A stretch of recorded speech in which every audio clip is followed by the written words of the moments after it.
Your value may be you do not believe in abortion, your personal value, and you have an adolescent sitting in front of you saying, I want an abortion. How do you handle that?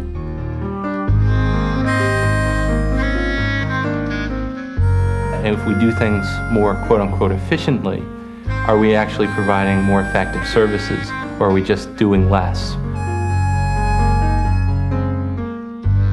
Sometimes you see people going back into what you know is a disastrous situation, and you can't take someone out of that situation. These are adults we're talking about, and if a person chooses to go back into a violent, disastrous family life, that ultimately is their choice.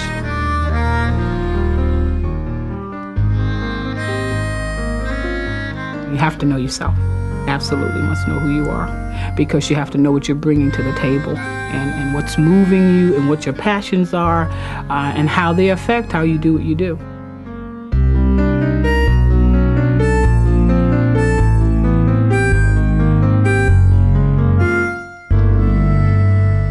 We as social workers work in a range of capacities in a variety of settings with many different types of clients, with individuals, with families, with communities, doing a wide range of tasks, many of them involving social change, some of them involving individual development. All of those activities are guided by a common set of values, and out of those values has grown a set of ethical principles and ethics which guide our actions. What we have to do is incorporate those ethics into everything that we do. We have to have a mindset where our ethical principles are tattooed across our frontal lobes, and every action we take must take those ethical principles into account. In order to give some direction to the ethical responsibility, the professional responsibility of the social worker, a number of principles have been agreed upon. Certainly they include such things as service, the importance of human relationships. Social justice is one that has been very central to the profession. The dignity and worth of the person is extremely pivotal to the nature of human relationships, and the idea of professional competence. And finally, the importance of professional integrity, I think, has been an area that binds us together really as a professional community.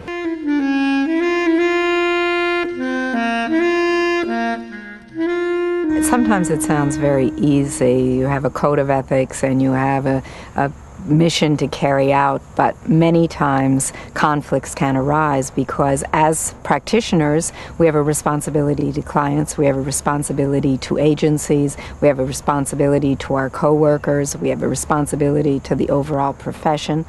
And I suppose we have a responsibility to ourselves, and many times those responsibilities are in conflict.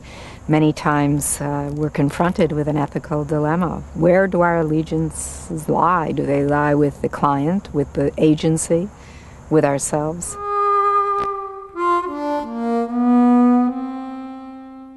I think the agency constantly has to balance the policies, the rules, the regs against what's important to the client, and often that creates an ethical dilemma. They then need to act accordingly, document the reasons for the course of action that they pursue, and evaluate the impact of their decision and monitor that decision over time. From a prevention point of view, I think it's helpful for social workers to, particularly in addressing the issue of dual and multiple relationships, I think it's important for them to seek consultation if they become aware of a pending ethical dilemma. I think it's important that they always monitor their conduct, the boundaries that they set. Most of the time, we find that social workers' personal values are compatible with the professional values, and I know I've done some ongoing research in this area, and we find that social workers really are different from many other professions, that we have a strong commitment to respect diversity, to individual rights, to self-determination, to social justice, to social responsibility. And this helps us advance our professional values. However, that does not mean that we aren't going to be confronted with conflicts between the two. And that's when I think we're perhaps taxed or challenged, and that's when we really need to pull out our professional ethics and make decisions that are compatible with that ethical value base.